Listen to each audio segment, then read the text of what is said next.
Hello! Hi! Welcome to another podcast by Doug and Sarah. Welcome to AfternoonTeaV. It's our proper way of saying we drink tea while doing a podcast. True story. Okay, so there's a lot of stuff that we want to talk about today. There's a lot of trailers that have come out that have been really, really interesting. I think the first one that we kind of want to start with is Terminator Genisys. That's Genisys for those who want to be word correct. Grammar Nazis. Yeah. I think it's the best one to start off with because I think that's the most exciting. Yeah, I mean, they're totally changing everything. Everything, without a doubt. To start it off, I think, when were you first exposed to Terminator?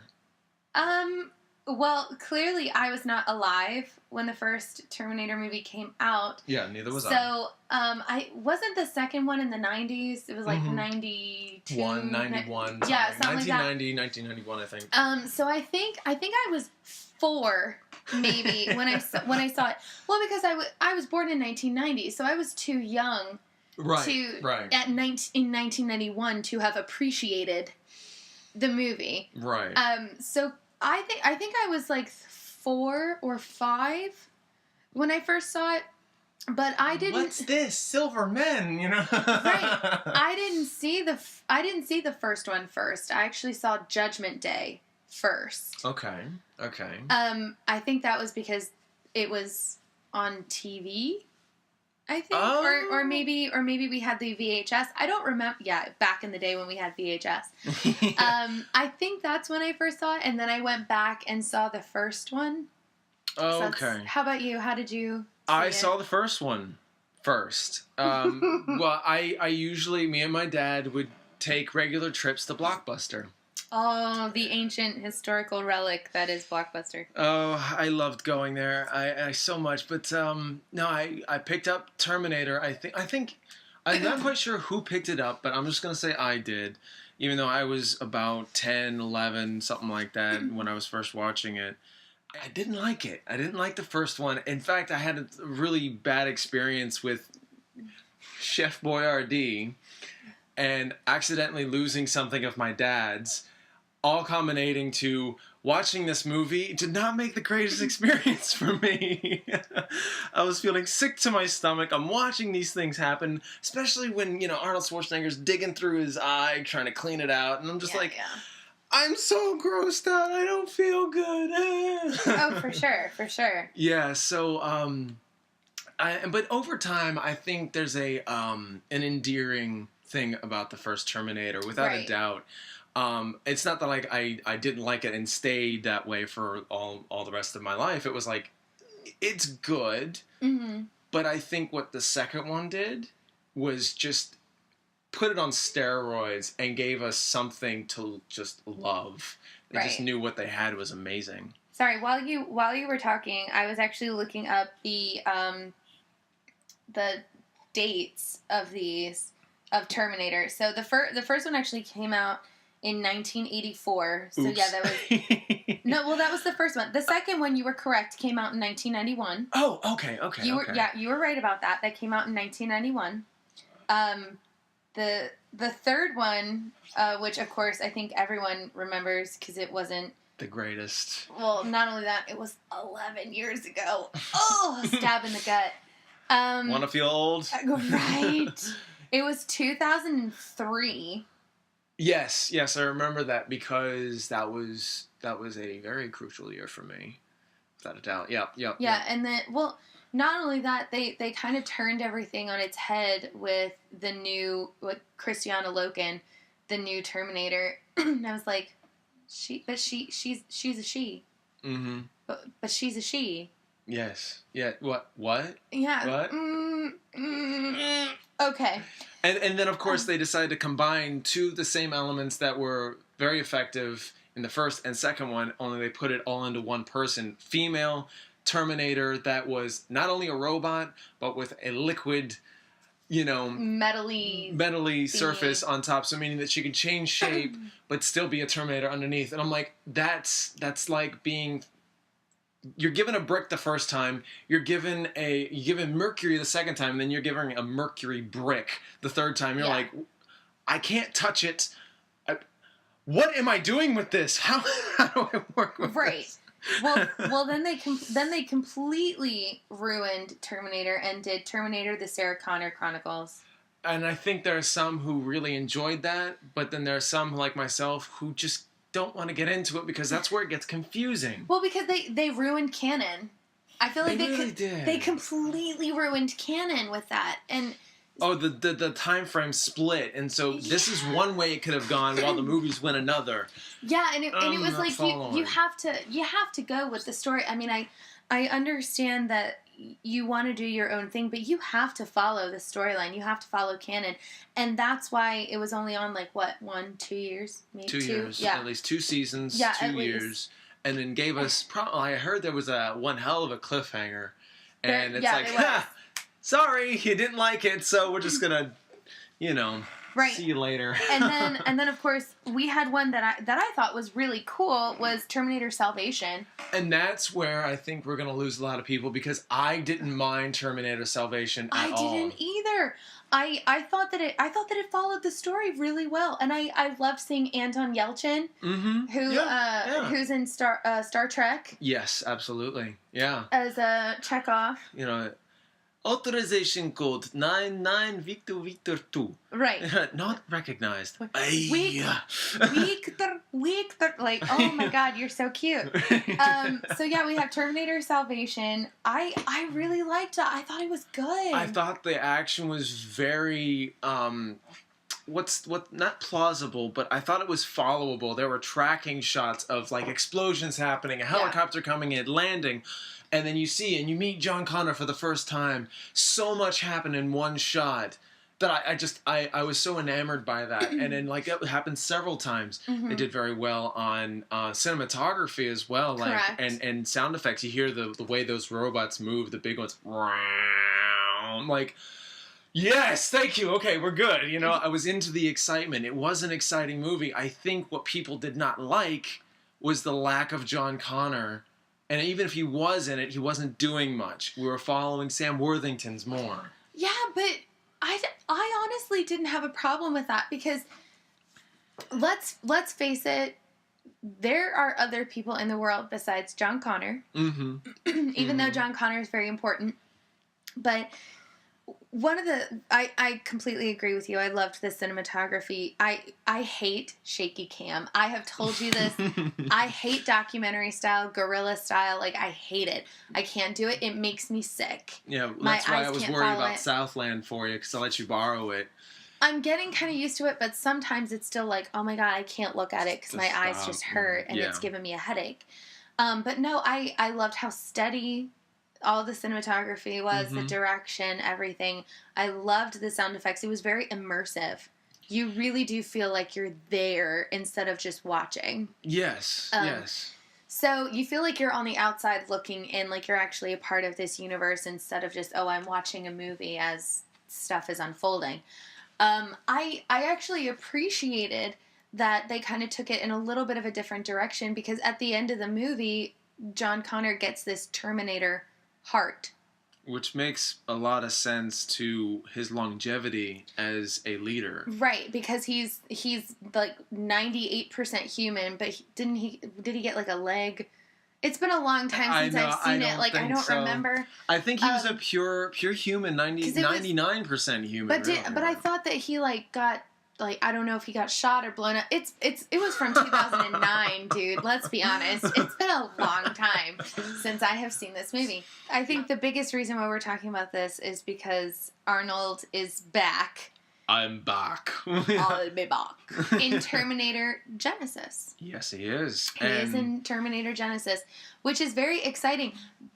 But I like what they're doing because what they're actually doing is they're kind of doing what J.J. Abrams did with Star Trek. That's exactly it. They are changing the rules. Everything is changed. This is a brand new universe. So for those of you who haven't seen the trailer, I would definitely recommend you do. Why haven't you already done it? What are you doing? Stop this podcast. No, not really. Don't really stop the podcast. Pause it for a minute, go watch it, then come back. Right. Pause, watch, come back. But, B, we see Kyle Reese go back in time, and we're like, are they just going to go through the... Heart sinks a little bit, you know? Well, my heart sank just a little bit, but it was like, are they going to try to redo, like, the first movie, but from his point of view and not Sarah's point of view? Which wouldn't have been a bad perspective. It wouldn't have been a bad perspective, because honestly, we don't really know too much about Kyle Reese. We don't... Even in Terminator Salvation, we don't really see him. Right. I mean, he's there, but he's not playing a huge role. Right. In Salvation, Kyle Reese is like, what, late teens, early 20s? Yes. You know, and in the first movie, he's like, what, in his 30s? 30s, like early 40s, something like that. Mm-hmm. Yeah. So, I mean, that's a long span of time, and we don't really get to hear too much about his background and stuff. We only get, like, the highlights in the first movie. How he knew that he was going to go back. We're talking about Kyle Reese, right? Correct. Okay. In this case, we just knew he was tasked to protect Sarah Connor, and that's kind of the whole conception of the idea. And literally the conception of John Connor as well. You know, that's like, I've loved you, Sarah. I've always loved you. Even before I even met you, and it was like... How can we talk about how awkward that would be to know that this man is your father? And you're looking him right in the eye, and he's the same age as you. Yes, you're the exact same age. But in Salvation, John Connor's, like, way older. Like, way older. But it's kind of weird to think that, like, your dad is younger than you right now, and he doesn't know that he is your father, but you have to send him back to be with your mother, otherwise you're not going to be here. That is awkward. That is awkward, because what if this guy wasn't your best friend? What if he was a douche? Yeah. But it's like, I still have to send him back to be with my mom, because otherwise I wouldn't have my perfectly structured cheekbones. I mean, that's awkward. That would be so awkward to have to send this person back in time in order for you to have been conceived. However, for those of you who haven't seen the trailer, basically... John Connor sends Kyle Reese back in time to save Sarah Connor. In the time frame where Terminator 1 started. Correct. Which is back in the 1970s, I believe. I thought it was in the 80s. Okay, alright. Whichever the time frame is, it's in that time frame, absolutely. I'm 90% sure it was in the 80s because, you know, she had a little too much Aquanet. Linda Hamilton had too much Aquanet in her hair for it to be the 70s. But... And she didn't have the Farrah Fawcett flip. So that's why I was like, it had to have been the 80s. So you're more in tune with that than I am. So it's like, no, Doug, sweetie, get back on point. No, it's cool. So I guess what I don't know how they're going to make this happen.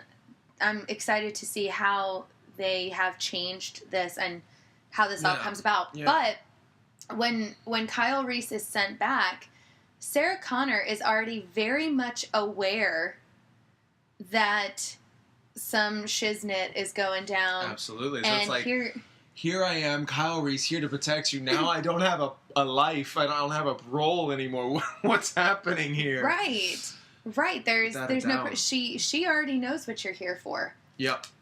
That's got to be kind of awkward, because it was like, here I was coming to ride in and save the day, and you're... protecting me. This is awkward. Okay. I like how the roles have reversed. Yeah, and Arnold Schwarzenegger is already back there protecting her. I've been waiting for you. Like, what have you been waiting for? Right. So I'm really excited to see how they're going to change so much, because of course we have Emilia Clarke from Game of Thrones playing Sarah Connor. Yep.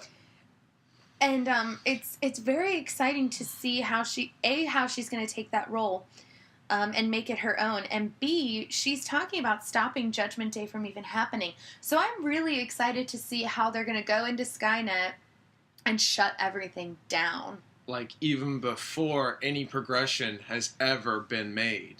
Right. Before we even get to, what was it? What's the third Terminator? Rise of the Machines.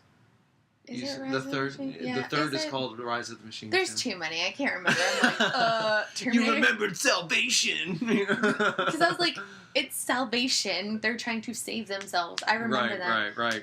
But I was like, Terminator 3? Yes, maybe, no. It's Terminator 3. Everyone Do you will know at what you're least talking know what I'm talking about? Then okay. Okay. Rue. Rue. So on that note, since Sarah doesn't know what the movies are called, It's all good.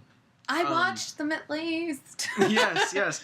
I'm about to drop a landmine on you, and this would probably require a more hefty explanation, but guess who else is in Genisys? Who? Matt Smith. Matt Smith's gonna be in this rebooted franchise. Ew, screw it. I don't want to see it anymore. Oh no! Bam! Bam! For those of you who don't know, we're Doctor Who fans. I am. I'm a pretty regular watcher. However, with Sarah, we've kind of come to the knowledge that while the series has gone on, we have some problems, which has kind of made her stop watching. And she wasn't a big fan of Matt Smith as the Doctor. Yeah, so basically after Series 5, I watched like 2 episodes of Series 6, and I was like, screw this, I'm done. Yeah. I can't do this anymore. And now that Matt Smith is no longer as the Doctor, he's doing a movie role, so... Yeah, he's doing a movie role, but then like even moving on with Doctor Who, I still, like, I watched 2 episodes. Yeah. It's not that I don't love Peter Capaldi, we just have a problem with the writer. I hate Stephen Moffat. I hate the showrunner. I think it's absolutely awful. And I know that I'm a woman and I'm probably not going to get a lot of happy thoughts about this. I really don't want the Doctor to be a woman. Stephen Moffat keeps saying, oh, the Doctor's going to be a woman. Please don't, for the love of God. Yeah. Oh, that was me. Okay. For the love of God, please don't make the Doctor a woman. I'm fine with the Doctor staying a dude. I don't care if he's black, white, Hispanic, Asian, like whatever. Don't really care about that. It's what they bring to it, and yeah, I think they want that different dynamic. But I don't think that a woman would be bad in the role. I truly don't.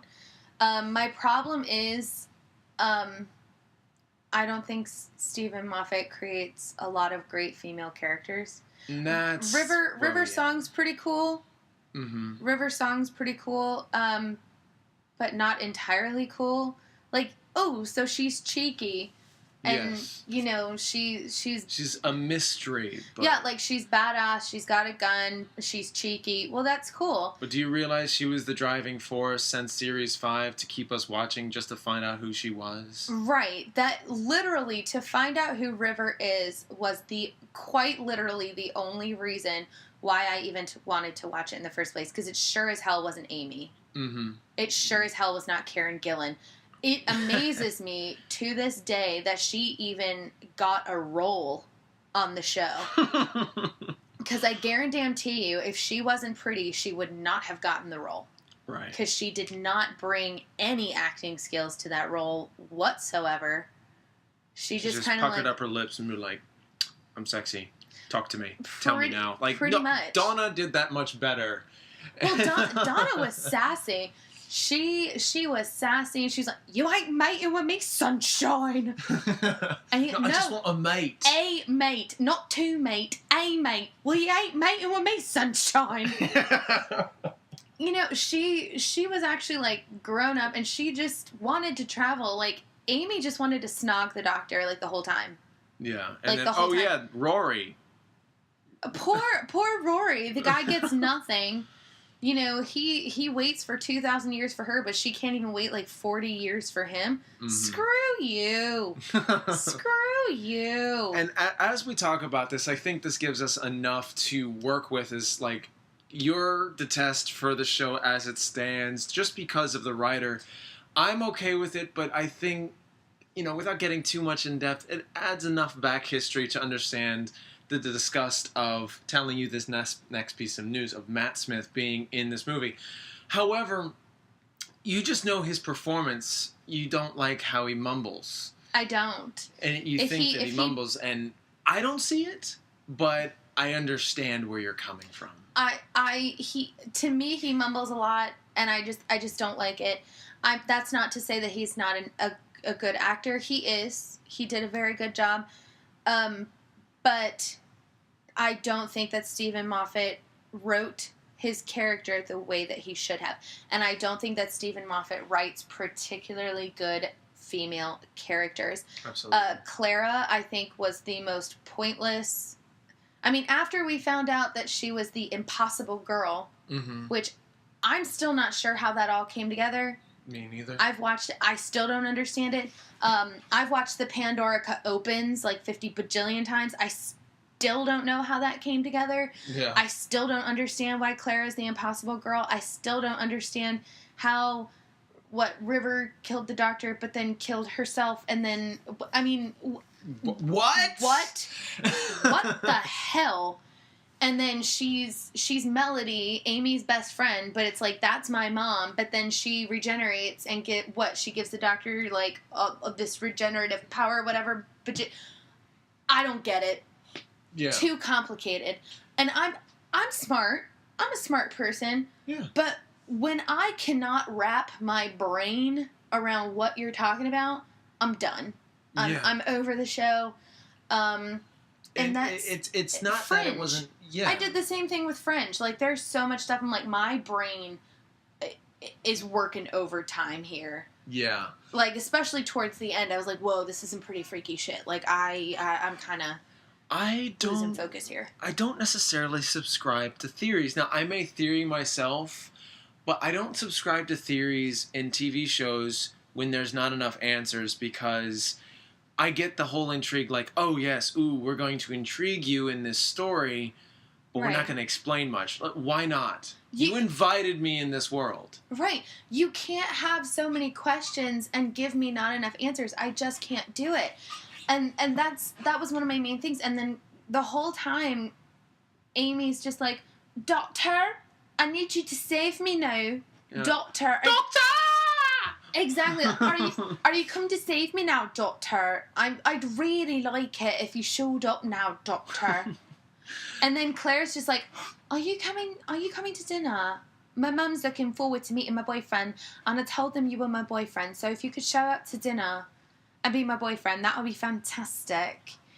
Because I can't go to dinner with my parents and then not see that I'm with somebody, because, dear God, that's the worst thing in the world. Because, dear God, please don't let me think that I am an independent woman who needs a man around to be worthwhile. Come on. Mm-hmm. Like, what value does she add? Nothing. They need a pretty face. Like, why can't they have another Martha? Freema Agyeman not only was beautiful, she was badass. And she was the first person, well, Rose did too, but she was the first person to, like, run into danger and go, okay, what can we do with this situation? And she was smart as shit. Yes, she was. In Smith and Jones, she was like, how can we breathe? It's not like these are sealed tight. And even the doctor was like, you're clever. I like you. I didn't think about that. Right, like, you're clever. I like you. And I think, kind of just backpedaling off of this and moving with this, I think we struggle with making strong female characters. I think TV and movies kind of struggle a little bit with the idea of what women can do besides have a love interest. And while I don't have a problem with that, right. I don't mind if that's the first thing you tell me, that is her clear objective goal. This girl wants a boyfriend, or this girl wants just to be loved. I will follow behind that no matter how many times that has been done. But yes, it is an overused, overdone concept that we all want to see a woman strive for just a little bit more than a guy. And you know, I think there's a lot more to that. What's your take? As a woman, I can honestly say that when you're in TV and movies, I think there's a very thin line between female sexuality and female empowerment. And I think that a lot of characters have gotten lost by using their sexuality as empowerment. Yes. Which is why I personally, since we were already on the topic of Doctor Who, Billie Piper, who plays Rose, did not dress sexy in any way whatsoever. Not that I'm aware of Ever. at all. No. Like, not in that show, not a day, not ever. She was always completely covered. She wore T-shirts and baggy jeans and a sweatshirt and sneakers. Like, she really did not ever dress sexy. But then, you know, neither did Martha. Martha always had her leather jacket. Like, sometimes she had a tank top on, but she was completely covered. Yeah. You never saw her in anything inappropriate. You never saw cleavage. You saw her as a person rather than the chest area. Correct. You saw her brains, you saw her courage, you saw her soul, and you saw her mind instead of her body, her physicality. Mm-hmm. And then as soon as we get Amy, she's wearing mini skirts with tights and high-heeled boots. That's not running material. No, not really. You know, to me, it was just... You can definitely tell the difference between showrunners. I definitely... Not that Stephen Moffat wrote every single episode in the newer series of Doctor Who, but I do think it's... He had a hand in it. Yeah, he had a very big hand in it, and I think it's very interesting that you have Russell T Davies, who really wanted to have these strong female characters that are appreciated for their mind and their wit. But then as soon as Stephen Moffat comes in, Amy's wearing miniskirts. Mm-hmm. You know, Clara wears skirts and dresses. And she goes around looking cute. And I would admit that, you know, Amy, she was okay. But, I mean, as in Karen Gillan, I think she's pretty, but just not the driving force. I feel like she does have the intelligence, just the writers are not giving us that. With Clara, we got a little bit of both, but just a light sense of, oh, she can talk fast and be witty and be sentimental, but I'm not getting enough of that. I don't think she's funny or witty at all. I think it was just kind of like la la la la la la la. Dinner with my parents. Oh, the doctor doesn't lie. Well, yeah, he does. After all those rules you set up in the first two series with Moffat, the doctor lies, and have someone that oblivious and not be reminded that that doctor does lie. Come on now. You know, it's complicated. It was just too much for me. And there's nothing wrong with looking cute. I wear makeup every single day. And you're adorable. Thank you. I'm fine with looking cute, but there's a difference between, you know, wearing a mini skirt in the TARDIS and I'm going to wear a Union Jack t-shirt with some baggy jeans because that's what's freaking comfortable. Mm-hmm. I don't need to be stylish, especially if I'm going to show up in, you know, Venice in the 1500s. I'm going to kind of stick out, and they might even burn me at the stake for being a prostitute. I'm just saying. You don't show that much skin. It bothered me quite much. It bothered me quite a lot. So let's come back with Emilia Clarke being Sarah Connor after a whole spiel about Doctor Who and females and what they do and stuff. This still ties into that. Absolutely. Because Emilia Clarke is in Game of Thrones, and we have seen her. We've seen her naked. We've seen her scantily clothed. But at the same time, she uses her sexuality as empowerment. She sits there and she's got these beautiful dresses on that are barely any fabric whatsoever. But she sits there and she stands there and says, yes, I have boobs. Guess what? I can have you murdered. Is that a problem? I didn't think so. And that scares the shit out of people. Because instead of going, are you going to save me, doctor, in my cute little mini skirt and my boots? My wee little boots. And my wee little boots. Are you going to save me, doctor? Instead of, come near me. Come near my dragons. Body. I've got dragons.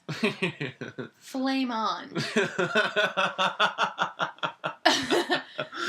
I think she uses that well. But I also think, you know, Emilia Clarke, especially as Daenerys Targaryen, knows that she's pretty. She knows she's pretty. She knows that she can basically get what she wants and what she's looking for, and I think that's great. I love that she can do that, and I think that she will bring that strength yet delicate feminism to this role if it is written correctly. Mm-hmm. If it is, I'm tired of seeing like, gosh, who can I say? Jennifer Garner in Daredevil that outfit is not practical. Leather. That leather outfit is not practical. Xena Warrior Princess. Now, you know, if she had a dagger hidden in her boobs, she would have given herself quite a couple scars in the justicle area. Maybe a new piercing before she knew it. Yeah. Yeah.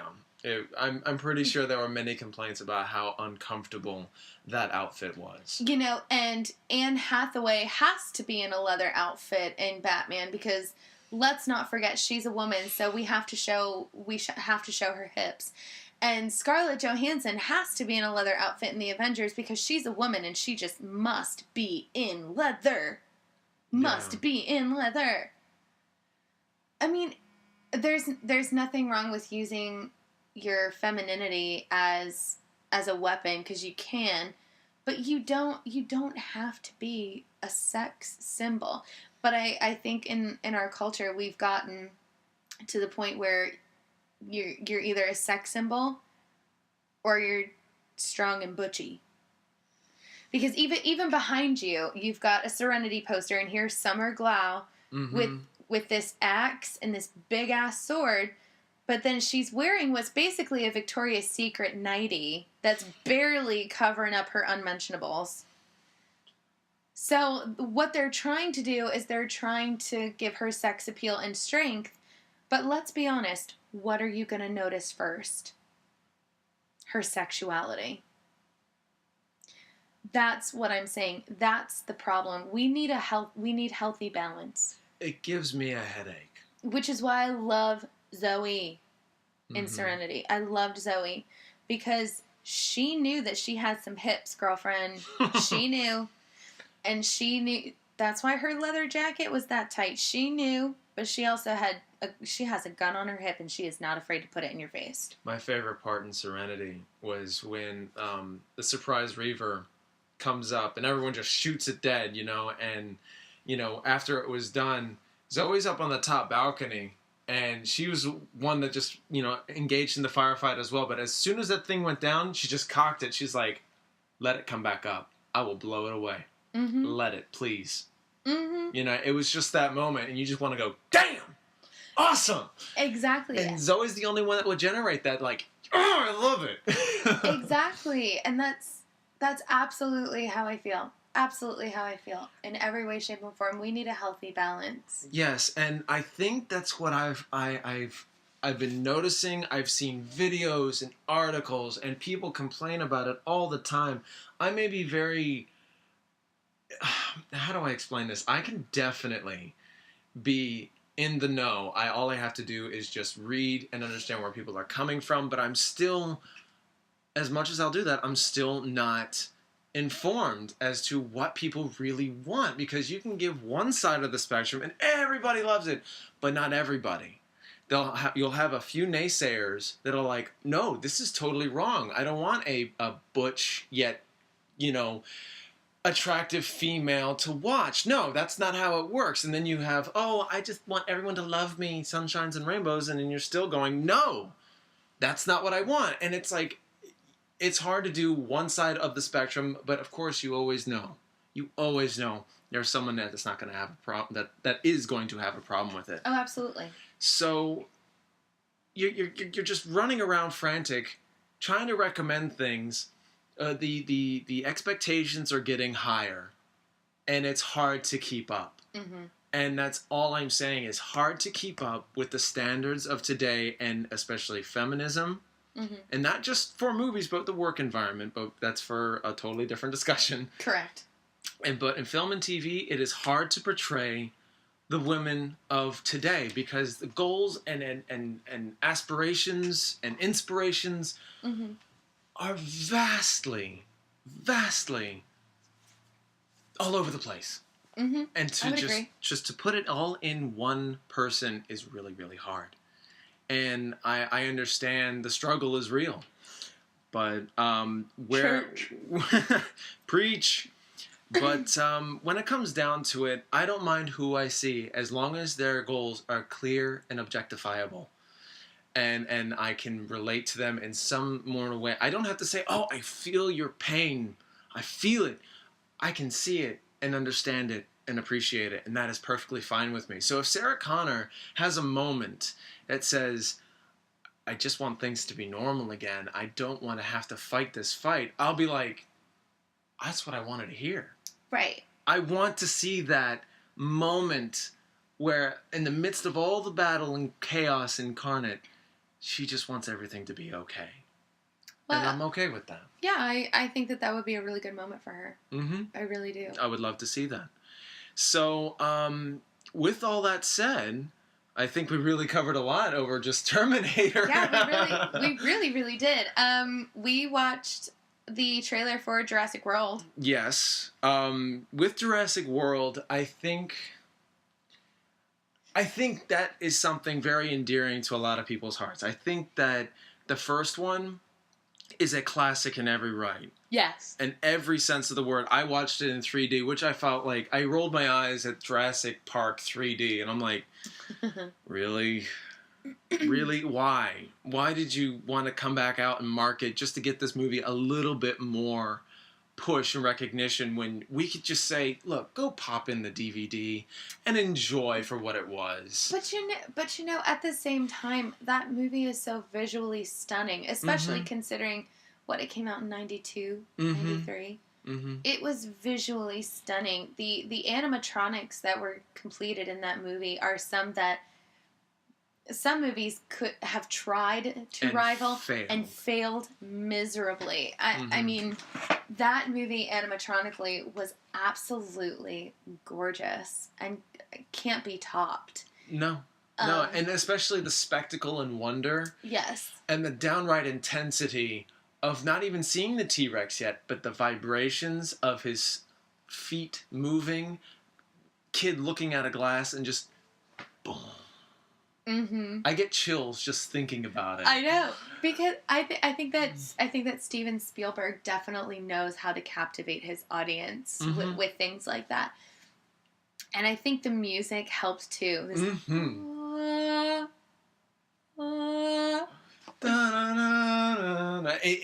there's that mystery and intrigue, and then there's this sense of awe and wonder. It really is, and the first time you see the Brontosaurus, and you see how they herd together, you can see the looks in their faces. They are about to fall out because this is something that they have been chasing their whole lives. They've been looking at bones. They've been looking at remnants. But for the first time in their lives, something that was alive 65 million years ago is right in front of their face. And you can see them in tears because this is the culmination of all of their work. Mm-hmm. And it just doesn't seem real. Right. And I think it's the most genuine response I would do when Sam Neill's character just sits down on the ground. He needs to sit down on the ground. Yeah, and like, but when he first sees it, his glass, he can't even take his glasses off properly, you know? He's like, he doesn't even say anything. And then when he sits down, it's like, that's something that I would do myself. And I was just as captivated as he was. I think that's like the first relation I've ever had with a character. Like, I know how he feels. To see what he sees, it's amazing. One of my favorite cinematic moments in that movie is when they're all in the cars, and the T-Rex comes out, and she shines the light in its eyes, and its eye dilates. Great. The attention to detail in that moment, I thought, holy shit, this thing, it's not real, right? Right? Do they have it on ice somewhere? Because I'm kind of anxiety. Don't do this. Don't do this. Don't tell me it's real. It was so realistic. Mm-hmm. Its eye dilated. To me, it was that. Well, I was also very young when it came out, so I very much was terrified shitless. It was actually my first movie I've ever seen in the theater. Because I thought my parents were going to take me to Jurassic Park and feed me to the T-Rex. Because, oh no! You know, just like the little innocent baby goat. I was like, he's going to eat the goat. Yeah, you've never had, or the lamb, like, oh, you've never had lamb chops? I happen to be a vegetarian. So yes, that was a very iconic moment. That moment really made me sit back and go, it's not real, right? That's not a real, that can't be a real. Mm-hmm. It's not, right? Practical. Yes. It was in your face. Yes. You were in the eyes of somebody else. Yes. And that damn eye dilates, and you're like, that's not CGI. And you sit there and you think, I know I stutter all the time. Good Lord, I've got a problem. You sit there. I go with incomplete thoughts all the time. You're fine. You're there, and that's the beauty of a really great film, when you have to sit back and go, this can't be real. And that's such an experience. Not that this is anything close to it, but when I was watching Julie and Julia with Meryl Streep, I had to sit back and remind myself that this was Meryl Streep and not actually Julia Child. That's a wonderful moment when this is so realistic to you that you have to remind yourself that that's not that person that you're watching. And that's what I felt when you see all of these creatures like the Velociraptors and the T-Rex. You have to remind yourself, it looks real, but this is not real. Right, and that's how well done it was. Yes. I will level with you on reminding yourself that this is just an actor and not the person. Mm-hmm. Lincoln. I know you haven't seen it, or you saw parts of it, couldn't get into it, but Daniel Day-Lewis was great as Lincoln. Phenomenal as Lincoln. It made me just absolutely adore his performance and just question and wonder, was this the way Lincoln really acted? This guy would be my best friend if I ever got to know him. I loved his stories. I loved his drive and ambition and passion and all that stuff. And I had to remind myself once in a while that this wasn't Lincoln himself. This isn't Lincoln. This is Daniel Day-Lewis. Right. And as Jeremy Johns would say, I think Daniel Day-Lewis was in it, but he really wasn't. Well, and going back to this realistic bit, when you're watching this, and especially going back to when you first see this T-Rex in the cars, and that thing comes through the top of the car in the glass, and you see its tongue all over the glass. I can't handle this right now. It was like when you first see like Jaws come out of the water. Which I've never seen Jaws. That's probably a credit against me. Sorry, I've never seen Jaws. It's okay.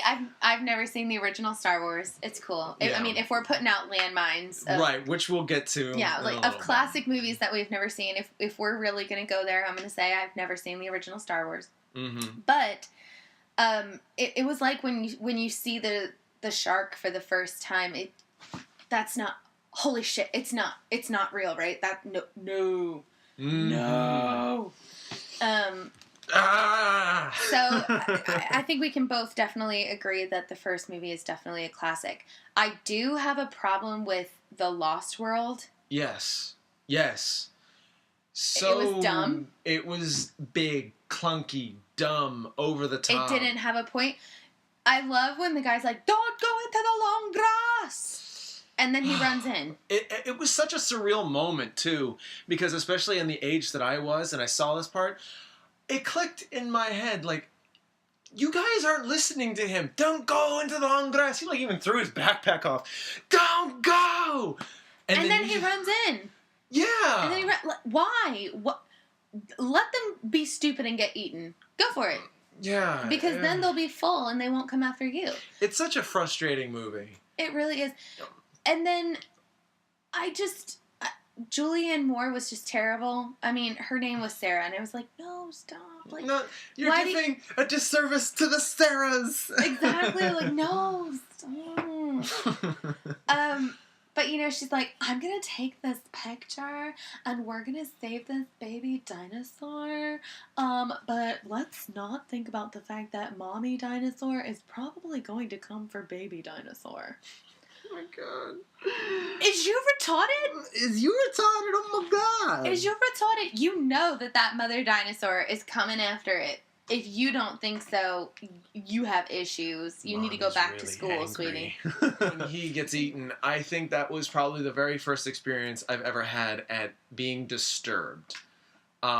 I loved it because I loved talking about it at the time, but the more I think about it, I was like, that character did not deserve to be split in half. True. By two T-Rexes who was trying to do the right thing and save these people from their dumbass moves. True. But then they bring the dinosaur back to civilization. The hell is wrong with you? Everything! The hell is wrong with you? Yeah.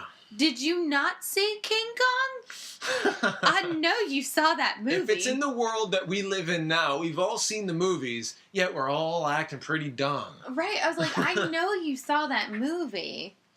Yeah.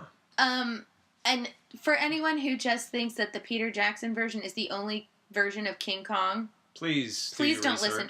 Well, no, please don't listen to our podcast anymore because I don't have time for that. Seriously, go educate yourself. Please do some research. A lot of it. Now. Go to Books A Million, get a couple books, come back. Yes, because I feel like there is an original to be seen rather than a remake that has been well mastered into aesthetically pleasing... mixing my words up. I think it's an aesthetically pleasing movie. However, Correct. I think it's overly blown up. I would love to see the original King Kong, just to say. But it's cheesy because, of course, it was done during like the 30s. So you get the claymation. Yeah, it's super cheesy, Mm-hmm. but it's kind of cute at the same time. Like, it's kind of funny. And like, Yeah. Peter Jackson wanted that because that was his passion project, you know. But there's so much staring going on in the movie. Yeah. Jack Black is staring at the island. The Beast is staring at Naomi Watts. Naomi Watts is staring the shit out of Adrian Brody, and he's staring at her like no one's business. Well, yeah, but I don't need a 3.5-hour movie to watch an hour and a half worth of content. Mm-hmm. If you take out all the time that someone was staring at somebody else, the movie is an hour and a half long. It's just ridiculous. I don't need all that extra fluff. Just let's get to the point where we bring King Kong back to New York and, you know, he just flips... 2.5 hours into the movie. Exactly. And then, of course, he flips his shit because it's bright lights, big city, and then we have to take him down. Which is the same for the T-Rex in The Lost World. Yeah. It's the same exact thing. So I know they saw King Kong. And I know that they know it would end up badly. Yes. But then we have the Abomination, and I know you will agree with me on this, the Abomination of Jurassic Park 3. What the hell were they thinking when they made Jurassic Park 3? Let me tell you, they weren't. They weren't thinking at all. Yet, it is the most underrated, truth be told, yes, it is not the best, but it's an underrated project that can be very guilty pleasureful. I think there's something endearing about it to me that it'll make your eyes roll and make you go, Doug, why? But me... This is really interesting. For Jurassic Park 3, it shouldn't exist. No. It shouldn't exist, but It does. And first off, a big cop-out. The biggest fight that we wanted to see was that Spinosaurus go up against the T-Rex. 30 seconds, T-Rex, dead, almost hit Sam Neill. And you're like, wait, first off, that T-Rex should not be dead. And Sam Neill should be, especially if it fell over. Totally illogical here. Totally illogical. Well, then, half the movie is Tia Leone screaming her head off, trying to find her kid, or just screaming because something terrified her. I love Tia Leone. I think she's great. I think she's a fantastic actress. I love her in Madam Secretary. Okay. I love her in Madam Secretary. If you haven't seen it, you definitely should. It's one of the best shows on right now. I couldn't get into it, but I wanted to see it from the beginning, so I saw it in one episode. It's so good. Please go back and watch it. It is so worth it. But this movie made me question why I like her, because she just spent the whole time screaming or whining. Ben! That's a bad idea. What's a bad idea? What? Oh, man. And then William H. Macy... Like, there's no way that y'all were married. And then, at the end of the movie, they're like, I dare them to come to our hometown. Bitch, they might. Like, not only that, if it weren't for Sam Neill... Bish. If it weren't for Sam Neill, y'all would be coming out of some dinosaur bowels. I don't even want to hear it.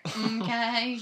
Don't say taunting words like that at all. Ever. Y'all seen a horror movie, right? Right. You know you don't do that. See, the thing is the reason why... Rule number 1. Double tap. Double tap. There Double you go. tap.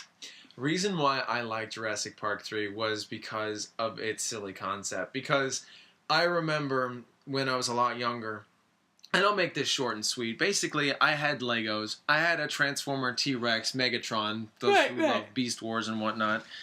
I would mostly pay homage to the way the first movie would do things. You know, the suspense buildup of the T-Rex coming and the people on their missions doing things. So I would use my Lego guys, and I would use this little mine crafting, you know, ship that was the Lego and stuff like that. And I just make up stories as I went along. And they were stupid little stories I'd make up. And then when they came out with Jurassic Park 3, it was a little mundane story that shouldn't have existed. And I'm like, you actually took the effort to do this. I don't know why, but I like you. I don't know why. You, okay. I will never tell anybody I like you, but I like you. But now here I just publicly said I like Jurassic Park 3. However, it is not something I could recommend to anybody. The first one is one I would definitely wholeheartedly recommend. Absolutely. And so here we come to Jurassic World.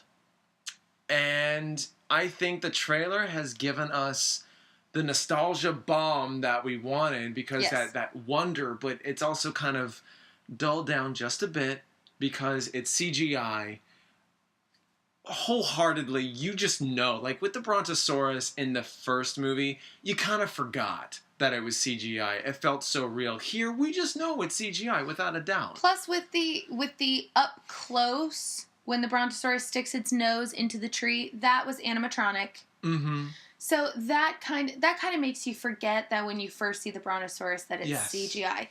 The problem with CGI today, and I can't even believe that I'm about to say this, CGI right now sometimes is worse than CGI back then, because It's very interesting you should say that. I actually kind of have to agree. yeah, I mean when we're watching the trailer and they've got the shark. And they kind of do it like they would at SeaWorld. Yes, that's almost. exactly what I thought. Yeah, and they're hanging this shark over this big pool. Well, not really a pool. It's more like a big oceany, Yeah. like For this ginormous it's like alligator, you know, whatever that was. well, it's almost like a horseshoe shaped alcove. Mm-hmm. Okay, and then they've got this shark a dead shark that they're hanging over it, and it's some sort of alligator-like ancestor that's like obnoxiously freaking huge, but it's CGI and it doesn't look good. It didn't look good to me. It looked fake, like fake as anything, like sci-fi movie Sharknado fake. So you could. Oh, okay. To me, it looked like a sci-fi movie, Right. and that's not a compliment. No, and I was surprised that you said that because I wasn't sure how to classify it. I wouldn't go that far as to say the Sharknado CGI type thing. But I see where you're going with that, and I have to say yes. Because it was just so obnoxiously fake. Right. You know, and you see the sharks in Sharknado, and they're kind of flinging about, and it's just very poorly done. And this is what they're doing. I know no one can see me do this, but this is what they're doing during the entire presentation. Dead shark dangling overhead, this big creature of magnificent proportions. And they're holding out like cell phones and iPods. And taking this, and then the huge splash wave came over. I'm like, it said so much to me in 40 seconds than it ever should have, just by being wondered by, oh wow, they finally got something that was swimming in the sea and they wanted to give this to the people. First off, put your cell phone away. I know that this is the 21st century and it's a technology age, but put it away, because if you're into seeing this in SeaWorld almost like atmosphere, I don't want to take pictures of that. I would rather use my eyes, because you're going to damage my phone first off. well, not only that, this isn't a domestic animal. This isn't a cat. This isn't a dog. Yeah. You don't know how this animal could or would react to flash photography. Yeah. Yeah. Sound, too much sound. You don't know how it's going to react. You need to be very aware of that.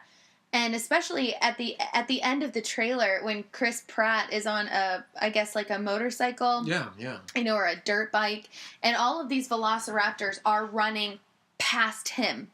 Yes. You and I were talking about that. For anyone who hasn't seen the trailer, apparently what happened is they have created a hybrid animal. This hybrid they feel would be a big attraction. Yeah, a genetic hybrid animal, which not only, especially in the first one, did we not have the problem of, are we playing God? Yes. Are we creating that chaos? And I love that moment. Oh God, what's his name? Excited with this technology, you never stop to think if you should. Yeah. You never stop to think if you should do this. This is God. This is God creation. Who are you to play God? You can't play God. You are taking this technology that you don't completely understand, and you are wielding it, and you are slapping it on a package and saying, "Here you go. We're going to sell it to you." Mm-hmm. For the whole world to see. For the whole world to see, and you don't know. You don't know if you can control it. You don't know what's going to happen, which is why when they're in Jurassic Park, when they're talking about the genetic codes and how they're doing it, and they're using frog DNA because it's an amphibian, and these reptiles, these dinosaurs are reptilian. Yeah. So they're using reptilian and amphibian DNA to fill in any genetic gaps in the strings or in the DNA I'm sequence. following what you're saying. Yes, absolutely. So when they're through the park, Sam Neill finds the eggs that have been laid by these dinosaurs. Which technically was not supposed to happen because they were all females. They were all female. But even Dr. Ian Malcolm, played by Jeff Goldblum, says nature will find a way. And they even explain later there are certain frogs that can change their sex at any given moment. If that happens, you've got baby dinosaur problem. And that's exactly what occurred. Yep, and that's where the second movie came in and playing up on that. That's where the second movie came in and all that kind of thing. But what I found really interesting is here in Jurassic World, they have played on that, and they've used this genetic technology, which again has also changed since the early 90s, since 92, 94. I didn't even look to see when the movie came out. Hold on, we'll do that while I'm talking. Yeah. While I'm doing that, here we are. They're messing with nature. They're really messing with nature. They are absolutely messing with nature. They are creating this hybrid animal. They don't know if they can control this animal. They don't know what this animal is going to be like, what its eating habits are going to be. Anything to that. 1993. Okay. It was 1993. Okay. And the second one was 1997. And let's see. The third one was, I think, 2000? 2000 and... I'm trying to say I want to say one of the baby numbers before the teens. Yeah. Well before the teens. I want to say... I have the movie, actually. 2001. 2001. Jurassic Park 3 was 2001. Okay, so from 2001 to 2015, when this movie is going to come out, yeah, science and genetic research has changed by leaps and bounds. So much. In 14 years, we have learned so much about genetics, and especially from 1993. Okay, so that's 22 years. Oh my God, Jesus, that's 22 years. I know. There's a moment here. We're having an age moment here. Oh. Okay. Alright, so in 22 years, let alone the 14 years from the third movie, the 22 years from the first movie, genetic research has come leaps and bounds. So here they have this hybrid creature that they've created. They don't know exactly how this creature is going to react, not only to the other dinosaurs in the park, they don't know how it's going to react to human beings. What if it gets loose? You don't know. This can also go back to, let's say, viral research. If you take a strain of the flu and mutate it, it can be an incurable flu. Yeah. And there's no antidote for it. You don't know how it's going to react, and especially if you give that strain of the flu to a human being, it could change even farther. It may become airborne. It may mutate again. You just don't know how things are going to react. And while we're playing around with it, we just think everything's going to be fine. Yeah, we think that we can control it, but you never know what's going to happen in a real world scenario. Everything looks like peaches and cream on paper, but when you get this hybrid creature out into the park, that's a problem. Even Chris Pratt says that's not a good idea. Probably not a good idea. Yeah, probably not a good idea. You should. Finally, someone with some sense. Right. Well, Sam Neill had a lot of sense too, and he was like, "Who are you to think that you can do this? I don't think that we should do this. I think you need to terminate this project." But here's Chris Pratt, which I hope that he's like, what's her name? Ellie? Was it Ellie? The girl that he brings with him. I hope that's her son. I hope that Chris Pratt is her son.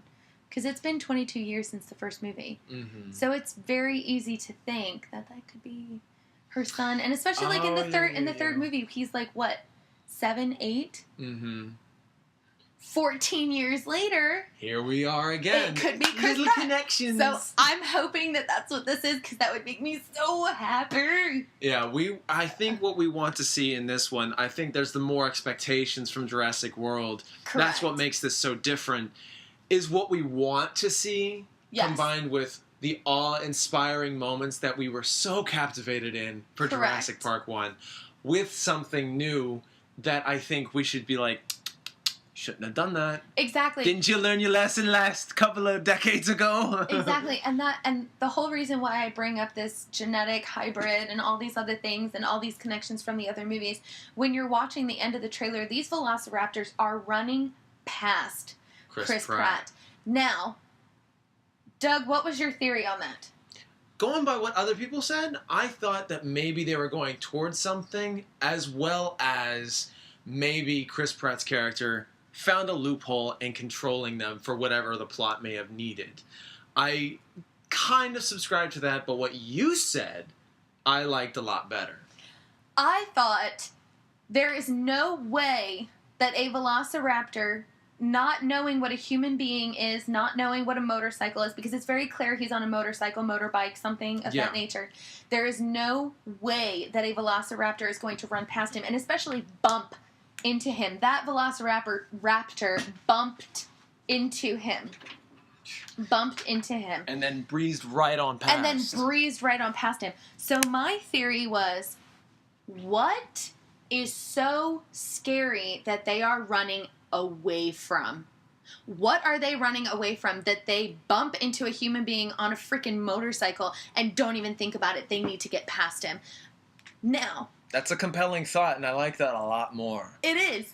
However, Chris Pratt does not look scared when he's on his motorbike, but the velociraptors are released from someplace too. So, but those two could be totally different. It could be two totally different scenes. But that was my thought. Maybe after the velociraptors bump into him, he goes, "Oh, holy shit! Why are you're the least of my problems? What is behind you that is making these creatures run like hell?" Mm-hmm. That's my theory. That this hybrid is so freaking scary that these velociraptors are running like hell. Because you remember in the first movie, that velociraptor was like, "I don't give a fuck how big you are, T-Rex. I'm taking you on." And he looked at you like, "Bitch, please." Yes. You are a mosquito. And he proved that they were mosquitoes. He took on like 3 or 4 of them. It was like, boom, bitch. Get off my cloud. Yep. I'm excited. I'm excited to see if they're going to use the T-Rex almost like a Godzilla versus Rodan. That would be cool. Type thing. Just don't let it be a cop-out. Right, where the T-Rex is taking on the new hybrid. The T-Rex is taking on the new hybrid. I can speak as well. Yeah, and I can totally form opinions. Totally. Oh, I can totally see that happening right now. Let them fight. Let them fight. Godzilla. Godzilla. Godzilla. And, I think that brings us to the last trailer to talk about, Star Wars. And you landed a big mine too, and you actually are not, I'm being very, very serious, you are not the only one who has not seen the original trilogy. I feel like I am, but I will say, okay, I'm not completely stupid. I do know the basics of the story, and Luke, You've I am heard your father. enough. It is the most classic of classics when it comes to the entirety of the original trilogy. Nobody can ever keep their mouth shut about a franchise like this. Right. I've seen bits and pieces of it. I've just never sat down and seen the entirety of all 3 films. Mm-hmm. I did see episodes 1, 2, and 3. I saw those. I even watched the animated Star Wars, the Clone Wars. Poor soul. I didn't watch like the whole thing, but I watched like a couple episodes. So I do know who a lot of these characters are. So I do understand. Yeah. I just haven't seen the whole thing. So I'm a couple steps ahead of someone who like really doesn't know anything. Yes, absolutely. I think there's just a lot of history to it, but again, I said this about Jurassic Park.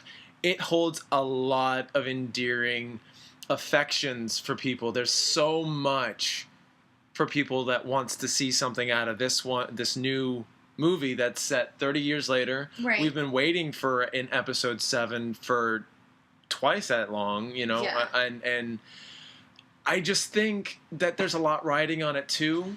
But you have to appeal to so many different demographics: nostalgic people, story people, race, the sex, the special effects, and then also the new team and the old team.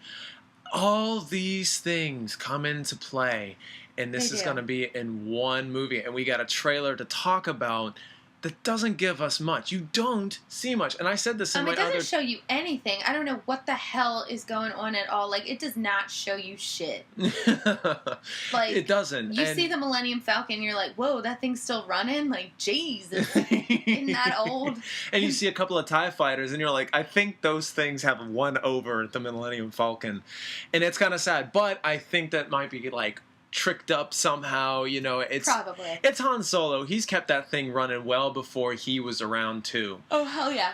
So you see the stormtroopers, and I wanted to say this. I think there's a lot of an endearing quality to this, where you finally get to see them in practical suits than the CGI that the original trilogy showed them in.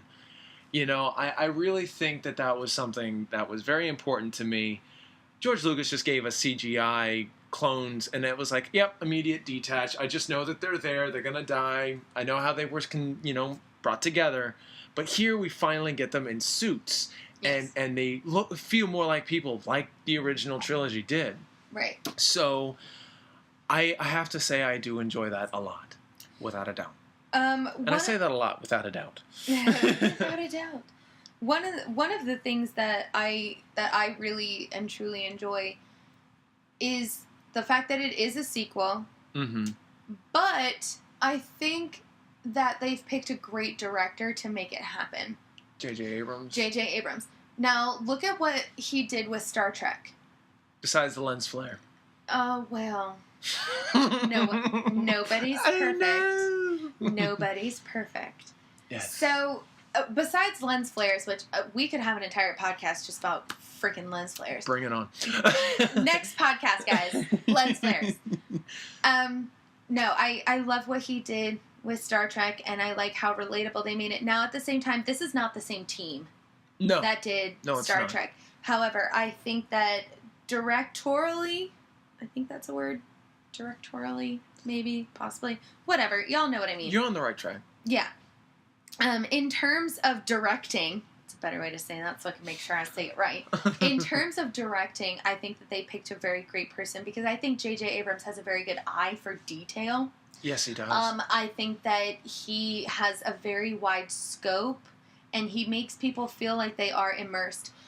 Especially if you think about the first Star Trek movie, these ships are massive, but he shows them from far away, so you feel like you're seeing the whole thing, like you're on the outside, you're on a ship over here, and they're way over there, but you can still see them and you can see what's going on. You feel like you're a part of it. But after you get that faraway shot, they dive right in, and you get really, really close. So you feel like you're there. Especially with the first, technically the rebooted yet reimagined yet full circle franchise. Correct. I think that was probably one of the best exciting opening sequences I had seen in a long time.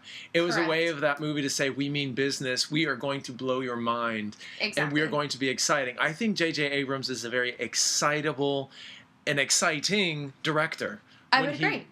I think so. I mean, even though I had a problem with Into Darkness just a bit in terms of story and whatnot, I still find that a very exciting and intense movie, emotionally as well as in the physicality of what everyone went through.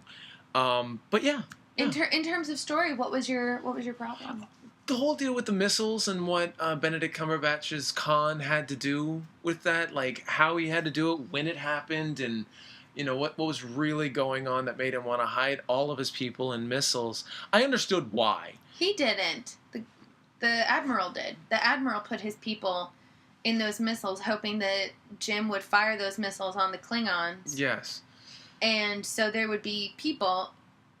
Though I would have sworn he said that he did it too. So I have to go back and watch because there's some people that are saying he put them in the cryotubes. But the Admiral put them in the missiles. Okay. All right. I think that's what he was trying to say, was that Khan put them in the cryotubes, but the Admiral put them in the missiles, the proton missiles. Yeah. When in doubt, use people as fuel. Yeah, when in doubt. Right, and that's okay. I mean, the slight problem is only because I wanted to get the facts straight. Other than that, it's still such a glorious and fun movie, if not really intense for me, and I enjoyed it wholeheartedly. Yeah, I could talk about Star Trek all day. As for Star Wars, I'm not really that excited about it. Yeah, and it is what it is, and it's not even so much that because I haven't seen all of the original films. I don't think that it's as interesting. It's not your cup of tea. Quite literally, ding ding. It's not my cup of tea, and I probably will not go see it. I am not even gonna lie. I'll admit this on our podcast. I'm probably gonna find it online and watch it for free. Which I probably shouldn't admit, but I will. But it's the internet. Yeah. And I'm really glad that we're not really subscribing to the complaints of that lightsaber. However, I know that you think it's impractical. I think it's badass, but I see both sides of it. Yes, it's cool. Yes, it's implausible because what if you get into a fight, one of them falls off? Yeah, you're screwed. Thing is going to malfunction before it even hits the, the cutting room floor. Well, not only that, I mean, it does look badass, but the thing is, if you turn that thing the wrong way, you're losing your fingers. Yeah. Yeah. You're turning your finger. I mean, it just seems very, very unpractical. If you get too close to it, that heat is going to start burning you. Yeah, well, he's the Sith, so I think he's well worthy of all that burning. Well, yes, but again, you see what I'm trying to say. You see where I'm going with that. Absolutely. I just think if he's the one that made it, then he knows the consequences of it. And, regardless of its impracticability, I mean, he's a fictional character. We're throwing in so many illogical complaints to a fictional thing, and it's great. I love doing that, but this is where I feel like it's going too far. Give it a rest. It's okay. We'll figure it out when we see the movie. Well, when I see it, because I know you say you're not going to see it. We'll figure out how that damn thing works. I think Matt wants to go see it, so I'll probably go see it with him. But I will go kicking and screaming. I don't want to say I don't want to do it. Oh. You didn't go see Mockingjay with me. Why do I have to go see Star Wars with you? Oh my goodness. Yeah, so that really is, wow. An hour and 20 minutes in, we talked about three different trailers. That's awesome. Yeah. And there's so much to say. That's what I love about it. There's so much to talk about because there's so much behind them. Yeah, but I feel like we've hit a point where we kind of hit all the major points and all the good stuff. All the good stuff. I think so. Even we trailed off into Doctor Who and King Kong. And Game of Thrones. And Game of Thrones. And even how women are portrayed. So all of this can still be talked about. And I think that, one of the things that I always wrestle with myself is the expectations of the audience and how women see other women being portrayed in something fictional. And I think there's a lot behind what is put on paper, what's going through these characters' emotions, what these actors and actresses are going through. And that's worth talking about because there's so much emotional core values in there. I think that's why we love doing this, is because we're very emotional people, and we love talking about emotions. We do. We really My do. emotions! I'm in a glass case of emotions. So I think this is well worth wrapping up and talking about. Anything else that comes up, I think we'll have plenty to talk about, especially you're watching Southland right now. Yes. I'd love to talk about that with more in depth because I did a video on that. Yes. But there's so much more I wanted to say. Any other shows that we do watch, I would love to talk about it. Eventually, at some point, I will watch Downton Abbey. I think that's always worth talking about. Because it's class, and I love class. I love stuff like that. It's so classy. So I guess that is it for us. That's it for us. Thank you guys so much for tuning in. We'll see you soon. Absolutely. Thanks, guys. Bye. Bye.